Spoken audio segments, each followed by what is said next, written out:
Content warning: anxiety, trauma, and therapy. I have struggled with anxiety since I was a child, but at the time I was not sure what it was that I was feeling. The first time I remember feeling anxious was on my first day of school. Most kids around me socialized like normal, and some seemed scared but warmed up to the idea eventually. I, however, did not. Every day for weeks, I would be sent to the nurse's office. The only way I could describe what I was feeling when I was little was something was not right in my chest. I had a headache and I couldn't breathe. My parents and my teachers assumed I was just shy and wanted to get out of class. This continued every school year until it eventually worsened in high school. I worried about mostly everything in my life. I was stressed out and constantly overthinking everything that occurred, and it felt entirely out of my control, as if my mind worked overtime even when I didn't want it to. In high school, my intense panic attacks began. They would come out of nowhere when I was at school or at home. It didn't matter the circumstance.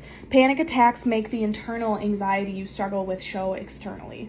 That is when my parents finally realized I needed to go to a doctor. Panic attack symptoms vary, but for me, my heart would race so much I would get intense pain in my chest to the point where I went to the hospital out of fear of a heart attack.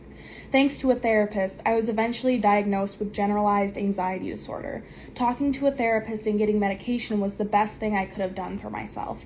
Telling people that you feel like something is wrong with you is scary, especially when people may call you crazy or dramatic for feeling how you feel. If you do not feel okay, it is important to let somebody know. Going to therapy helped me realize I was not just being dramatic, but that I had an actual disorder that can be treated and helped. It is not only normal, but something many people struggle with, which meant I wasn't alone. I also learned self-care techniques that greatly helped with my anxiety. I started exercising regularly, eating foods that fueled my body and mind, practicing meditation and journaling, and began to be more mindful.